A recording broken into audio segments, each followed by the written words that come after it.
ખાસ કરીને પેટા ચૂંટણી આપણી માંજલપુર વિધાનસભા વિસ્તારની છે. એમની અંદર general observer Shri, RSS Shri, returning officer, deputy DEO, તમામ મીડિયા કર્મીઓનું સ્વાગત કરું છું. 145 માંજલપુરની પેટા ચૂંટણી જાહેર થઈ ત્યાર પછી ખાસ કરીને આપણે એમની તૈયારીઓ માટે વિશેષ જે તકેદારીઓના પગલાં લીધેલા હતા, ઇલેક્ટોરલ અવેરનેસ માટેના જે પગલાઓ લીધેલા હતા, મતદાન મથકો ઉપરની સુવિધાઓ, તે તમામ બાબતે આપણે બ્રીફ કરવા આજની પ્રેસ કોન્ફરન્સ બોલાવી છે. માંજલપુર વિધાનસભા વિસ્તારની અંદર 260 જેટલા બૂથો આવેલા છે અને કુલ આપણા 62 જેટલા પોલિંગ સ્ટેશન લોકેશન છે. આ તમામ મતદાન મથકો પર આપણે મતદાતાઓ શાંતિપૂર્ણ રીતે, નિષ્પક્ષ રીતે મતદાન કરી શકે તે પ્રકારની સુવિધાઓ તમામ આપણે ડેવલપ કરી છે. તમામ પ્રકારની એશ્યોર્ડ મિનિમમ ફેસિલિટીઝ આ તમામ મતદાન મથકો પર થાય એ માટેના અમે પ્રયત્નો કર્યા છે. આમની અંદર ત્યાં સ્થાને પીવાના પાણીની વ્યવસ્થા હોય, રેમ્પની વ્યવસ્થા હોય, લાઇન મેનેજમેન્ટની વ્યવસ્થા હોય, સાથોસાથ વરસાદને ધ્યાનમાં રાખીને જ્યાં આવશ્યક જણાય, જ્યાં કોરિડોરની ઉપલબ્ધતા ના હોય ત્યાં જગ્યાએ અમે રેઇનપ્રૂફ મંડપની પણ વ્યવસ્થા કરી છે. સાથોસાથ વરસાદી સ્થિતિને પહોંચી વળવા માટે આવશ્યક જણાય ત્યાં ક્વિક રિસ્પોન્સ ટીમની પણ ત્યાં વ્યવસ્થા કરી છે. કોઈ ભાગની અંદર ડિવોટરિંગ પંપની આવશ્યકતા જણાતી હોય, નીચાણવાળા વિસ્તાર હોય, મતદાન મથકની આજુબાજુમાં પાણી ભરાવાની શક્યતા હોય, ત્યાં ડિવોટરિંગ પંપ માટેની વ્યવસ્થા કરી છે. કુલ 2,19,494 આપણા મતદારો છે. એ તમામ મતદારોને આપણે 1200થી વધે નહીં એવી રીતે આપણે તમામ મતદાન મથકોમાં ડિવાઈડ કરેલા હતા. આ મતદાન મથકો ઉપર આપણે વિશેષ કરીને ત્યાં દરેક મતદાન મથક ઉપર વ્હીલચેરની વ્યવસ્થા ઉપલબ્ધ કરી છે. હેલ્પ ડેસ્ક પણ બનાવ્યા છે, જેમાં બીએલઓ બેસીને મતદારોને એમના પોતાના મતદાન મથક અને એમના નંબર શોધવામાં મદદ કરશે. મતદાન મથકો ઉપર વધારાની વ્યવસ્થાના ભાગરૂપે અમે ત્યાં ખાસ કરીને આપણા સેક્ટર ઓફિસર જે ઝોનલ મેજિસ્ટ્રેટ તરીકે કામ કરશે એમને પણ રાખ્યા છે કે જે કોઈ આકસ્મિક સંજોગો અથવા તો એમની સતત મોનિટરિંગ અને સુપરવિઝન પણ ત્યાં રહે. મતદાન મથકો ઉપર ખાસ કરીને તમામ મતદાન મથક ઉપર આપણે વેબકાસ્ટિંગની વ્યવસ્થા કરી છે. આ ઉપરાંત મતદારોની સુવિધા માટે પ્રથમ વખત આ વિધાનસભાની ઇલેક્શન દરમિયાન આપણે મોબાઈલ ડિપોઝિશન સેન્ટર પણ બનાવ્યા છે, જેથી કરીને મતદારો પોતાનો મોબાઈલ બહારના ભાગમાં છોડીને મતદાન માટે જઈ શકે.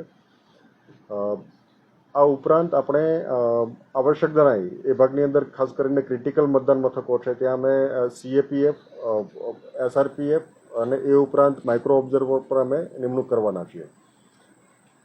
મતદારોની વાત કરીએ તો વિધાનસભા વિસ્તારના અંદર જે 85 વર્ષની ઉપરના મતદારો હતા એમના માટે હોમ વોટિંગની વ્યવસ્થા કરેલી હતી. હોમ વોટિંગની પ્રક્રિયા પૂરી થઈ છે. આ ઉપરાંત પોસ્ટલ બેલેટ મારફતે જે ઇલેક્શન સાથે સંકળાયેલા કર્મીઓ હોય એના માટે પોલિંગ પર્સોનલ માટે પોસ્ટલ બેલેટની વ્યવસ્થા હતી એ પણ પૂર્ણ કરી છે. જે સર્વિસ વોટર્સ હોય એમને ETPBS મારફતે અમે એમના પોસ્ટલ બેલેટ્સ મોકલ્યા છે અને એ પણ કાઉન્ટિંગના દિવસ સુધી એ પરત આવી શકશે, એટલે એના માટે પણ અમે વ્યવસ્થા કરી છે. ઉપરાંત ખાસ કરીને હોમ વોટિંગની પ્રક્રિયા દરમિયાન 85 વર્ષ અને સાથોસાથ દિવ્યાંગ મતદારો હતા એમના માટે અમે જે વ્યવસ્થા કરેલી હતી એમાં કુલ 90 જેટલા 85 વર્ષની ઉપરના મતદારોએ અને 17 જેટલા દિવ્યાંગ મતદારોએ આ હોમ વોટિંગની પદ્ધતિનો ઉપયોગ કર્યો છે. આ ઉપરાંત અમે જે વિશેષ વ્યવસ્થાના ભાગરૂપે જે પોલિંગ પર્સોનલની ટીમ છે એ ટુકડીઓ આવતીકાલે સવારે દરેક એમના રિસીવિંગ ડિસ્પેચિંગ સેન્ટર ખાતે રિપોર્ટિંગ કરશે, ત્યાંથી રવાના થશે, મતદાન મથક ઉપર જશે, આવતીકાલની તમામ વ્યવસ્થા ત્યાં જોઈ લેશે. આપણા ઝોનલ મેજિસ્ટ્રેટ પણ સમગ્ર રૂટમાં ફરીને એમની વ્યવસ્થા જોઈ લેશે. ત્યાં સ્થાનિકે કોઈ પ્રશ્ન હોય તો એના માટે અમે તમામ એમના માટે સંકલન સાધવા માટે વધારાની ટીમો પણ ડિપ્લોય કરી છે, જેથી કરીને આ કોર્ડિનેશન કરીને તાત્કાલિક એમનું નિરાકરણ પણ કરી શકે. આ ઉપરાંત અમે જે રિસીવિંગ, ડિસ્પેચિંગ અને કાઉન્ટિંગ સેન્ટર છે એમની પૂરતી તૈયારી કરી લીધી છે. પોલિંગ પર્સોનલને અને કાઉન્ટિંગ સ્ટાફને એમની તાલીમ પણ અપાઈ છે. પોલિંગ પર્સોનલની 3 તાલીમ પૂરી થઈ છે. વધારાની તાલીમ આપણે આવતીકાલે પણ રાખી છે અને આજના દિવસે પણ હાલના તબક્કે તાલીમ ચાલી રહી છે. આ વખતે પહેલી વખત ઇલેક્શન કમિશન ઓફ ઇન્ડિયા મારફતે જે રિપોર્ટિંગ છે એ રિપોર્ટિંગ પ્રિસાઇડિંગ ઓફિસર ડાયરેક્ટ કરશે, એ પ્રકારની વ્યવસ્થા અને તાલીમ પણ રાખેલી છે. આપ જે બેઠા છો એ ખંડની અંદર આપણે વેબકાસ્ટિંગ માટેનો રૂમ પણ બનાવી રહ્યા છીએ, જ્યાં તમામ આપણા મતદાન મથકોનું લાઈવ વેબકાસ્ટિંગ અહીંયા થશે અને એમનું મોનિટરિંગ પણ થશે. એટલે સમગ્ર ઇલેક્શન મશીનરી મતદાનની પ્રક્રિયા માટે સજ્જ છે. મતદારોની સહુલિયત માટે રજાઓ જે જાહેર કરવાની હતી રજાઓ જાહેર કરેલી છે, જાહેરનામાઓ જે પ્રસિદ્ધ કરવાના હતા પ્રસિદ્ધ કરેલા છે.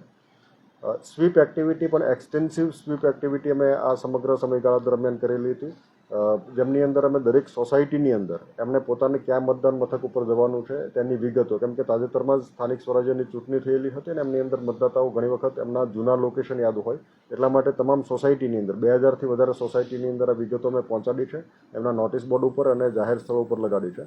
મતદાન મથકો ઉપર પણ આ પ્રકારના બોર્ડ લગાવ્યા છે કે એમની અંદર કઈ કઈ સોસાયટીઓનો સમાવેશ થશે.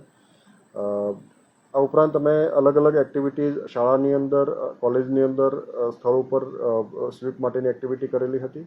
મતદાતાઓની જાગૃતિ માટેના વિશેષ પ્રયત્નો સમયગાળા દરમિયાન થયેલા હતા અને તમામ મતદાતાઓને સારી રીતે વાકેફ થાય, પોતે નિષ્પક્ષ અને પારદર્શી મતદાન કરે અને મતદાનની પ્રક્રિયામાં ભાગીદાર થાય એ માટેના વિશેષ પ્રયત્નો પણ રિટર્નિંગ ઓફિસર અને નોડલ ઓફિસર સ્વીપ દ્વારા કરવામાં આવેલા છે.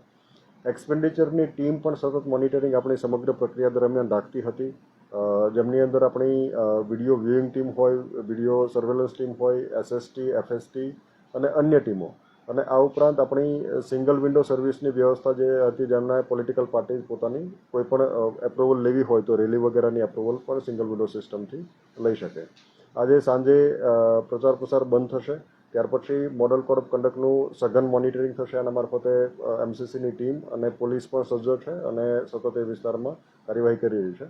સમગ્ર પ્રક્રિયામાં 1400થી વધારે પોલીસ પર્સોનલ પણ આમાં, પોલીસ પર્સોનલ, સીએપીએફ વગેરે પણ આમાં ભાગીદાર થવાના છે અને સમગ્ર પ્રક્રિયા નિષ્પક્ષ રીતે થાય તે દિશાનો વહીવટીતંત્રનો અને ઇલેક્શન મશીનરીનો પ્રયત્ન છે.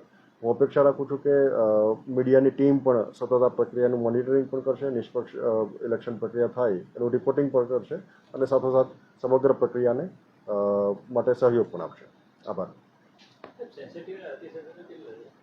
એની માહિતી સામાન્ય રીતે આપણે ગત વખતે પણ વિગતવાર ચર્ચા કરી હતી, જે માહિતી આપણે આપતા નથી, પણ એમના માટે જે અગત્યના પગલાં હોય, આપણા જે મતદાન મથકો હોય, અગાઉ નોર્મલ અને સેન્સિટિવ અને હાઇપર સેન્સિટિવ એ રીતે ડિવિઝન કરતા હતા. હવે ઈસીઆઈની ઇન્સ્ટ્રક્શન મુજબ સેન્સિટિવ અને નોર્મલ એ રીતે મતદાન મથકોને આપણે ડિવાઈડ કરતા હોઈએ છીએ અને ત્યાં આવશ્યક તમામ પગલાઓ એમના માટે આપણે ખાસ કરીને ત્યાં સીએપીએફ તમામ જગ્યાએ પ્રેઝન્ટ હશે, માઇક્રો ઓબ્ઝર્વર પણ આ તમામ જગ્યાએ પોલિંગ સ્ટેશન લોકેશન ઉપર ઉપલબ્ધ હશે અને સાથોસાથ વેબકાસ્ટિંગ પણ તમામ જગ્યાએ થવાનું છે. એટલે વેબકાસ્ટિંગ આ તમામ સેન્સિટિવ બૂથોની અંદર થવાનું છે. અપીલ એક અલગથી એમને રેકોર્ડ કરી લેજો. હું અનિલ ધામેલિયા, જિલ્લા ચૂંટણી અધિકારી,